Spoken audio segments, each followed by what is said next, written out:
आज महाराष्ट्र की राजनीति में एक बड़ा जमीन घोटाला सामने आया। सबसे विशेष बात यह रही कि इस कथित घोटाले का आरोप उप मुख्यमंत्री अजीत पवार के बेटे पार्थ पवार पर लगा। आरोप के अनुसार पार्थ पवार की कंपनी ने पुणे के कोरेगांव पार्क इलाके में 1800 करोड़ रुपए की सरकारी जमीन मात्र 300 करोड़ रुपए में खरीद ली। विवाद बढ़ा तो अजीत पवार बोले, जो भी दोषी होगा उसके विरुद्ध कड़ी कार्रवाई की जाएगी। मुख्यमंत्री देवेंद्र फडणवीस ने भी कहा कि पूरे मामले की हम जांच करवाएंगे।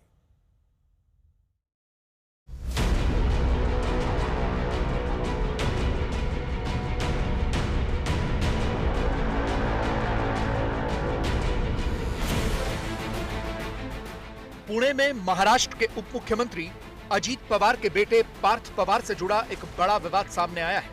पुणे का कोरेगांव पार्क इलाका, जिसे शहर की सबसे आलीशान बस्तियों में गिना जाता है, इसी इलाके में करीब 40 एकड़ जमीन के सौदे ने महाराष्ट्र की सियासत को हिलाकर रख दिया है। पुणे शहर के बीचों बीच कोरेगांव पार्क के नजदीक 42 एकड़ के प्लॉट अजीत पवार के लड़के पार्थ पवार ने उस पर कब्जा जमाने का आरोप हुआ है। उनकी कंपनी के साथ यहाँ सेल डीड हुई है, लेकिन अहमपूर्ण बात यह है कि यहाँ के जो किसान हैं, जो मूल निवासी हैं, जिनकी महार वतन की ज़मीन थी, वो अब खुद 7/12 यानी कि जो महसूल का डॉक्यूमेंट है वो लेके आए हैं सामने। उनकी एग्जैक्टली क्या राय है वो जानते हैं, क्योंकि ज़मीन जिस तरीके से ट्रांसफ़र हुई है, सेल डीड के ऊपर जो ड्यूटी लगती है, स्टैम्प ड्यूटी, वो भी सिर्फ 500 रुपये लगाई गई। इतना बड़ा ये सब व्यवहार था, बहुत पैसे का इसमें लेन देन था, फिर भी इतनी कम स्टैम्प ड्यूटी कैसे लगाई? अलग अलग सवाल खड़े हो रहे हैं। आरोप के मुताबिक अमे काडिया नाम की एक कंपनी के निदेशकों और उनके सहयोगियों ने पुणे में बिना स्टाम्प शुल्क चुकाए 1800 करोड़ रुपए की जमीन सिर्फ 300 करोड़ रुपए में खरीद ली। यह विवाद करीब 40 एकड़ जमीन के सौदे का है। इस सौदे पर स्टैंप ड्यूटी के रूप में सिर्फ 500 रुपए दिए गए। स्थानीय लोगों का आरोप है कि इस जमीन को हड़पने की साजिश 19 साल पहले रची गई थी। 2006 में पैरामाउंट इंफ्रास्ट्रक्चर नाम की कंपनी ने 271 जमीन मालिकों से पावर ऑफ अटॉर्नी पर दस्तखत करवा लिए थे, जबकि उस समय ऐसा करना कानूनन मान्य नहीं था। बाद में इसी जमीन को अजीत पवार के बेटे पार्थ पवार की कंपनी अमेकाडिया होल्डिंग्स प्राइवेट लिमिटेड ने खरीदा। क्या ये जमीनें आपकी पुरखों की थी? यस, ये जमीन हमारे पुरखों की थी। 1955 तक हमारे सब जो बाप दादाजी है, सब ये ज़मीन करते थे।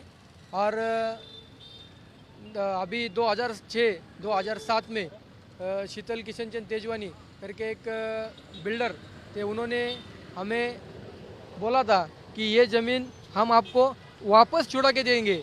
2-3 महीने पहले उन्होंने एक अमेडिया कंपनी करके है, उनसे कुछ तो एग्रीमेंट किया है। ये अमेडिया कंपनी जो है वो दिग्विजय सिंह पाटिल और पार्थ अजीत पवार इन दोनों के नाम से है, और इन्होंने हमें पूरे तरीके से फंसाया है। पूरा है 300 करोड़ का पूरा स्कैम है, ये पूरा के पूरा स्कैम है। जमीन का सौदा करने वाली ये कंपनी पार्थ पवार और उनके ममेरे भाई दिग्विजय अमर सिंह पाटिल की बताई जा रही है। कंपनी का पंजीकृत पूंजी मात्र 1 लाख रुपए है, लेकिन इसी कंपनी ने 300 करोड़ की जमीन खरीद ली। इतना ही नहीं, कंपनी ने सरकार के आईटी पार्क नीति का फायदा उठाते हुए स्टैंप ड्यूटी से पूरी तरह छूट भी हासिल कर ली। तो आप मुझे ये बताइए कि तो चेक तो आपको मिला था, तो उसका क्या हुआ? हमारा पिताजी को मिला था, वो बाउन्स हो गेला आहे। बाउंस हो गया चेक? हाँ, बाउन्स हो गेले, फसवणूक झालेली आहे वडिलांची माझ्या।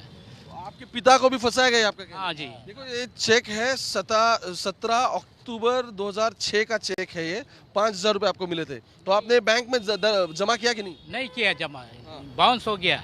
ये चेक डाला था कॉस्मोस बैंक में हमारे पिताजी ने, तो लेकिन बाउंस हो गया, इसलिए रिटर्न आया है।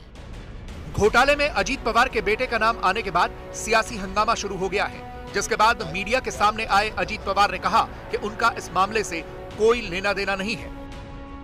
जे काही आता टीव्ही वेगवेगळ्या चॅनलला चाललेलं आहे त्याबद्दलची पूर्ण माहिती मला काही नाहीये। माझा त्या गोष्टीशी डायरेक्ट अजित पवार म्हणून दुरान्वयी देखील संबंध नाही। मी आपल्याला सांगतो, मी आजपर्यंत कुठल्याही माझ्या जवळच्या किंवा लांबच्या नातेवाईकांच्या संदर्भामध्ये कुठेतरी त्यांना फायदा होण्याच्या करता एकाही अधिकाऱ्याला कधी फोन केला नाही किंवा कधी सांगितलेलं नाही। उलट मी या निमित्तानं महाराष्ट्रातल्या जनतेला नाही, परंतु उपमुख्यमंत्री म्हणून अधिकारी वर्गांना आणि कर्मचाऱ्यांना सगळ्यांना सांगेन की जर माझ्या नावाचा वापर करून कुणी चुकीचं करत असेल किंवा त्याच्यामध्ये नियमात न बसणारं करत असेल तर त्याला कुठलाही माझा पाठिंबा नसेल.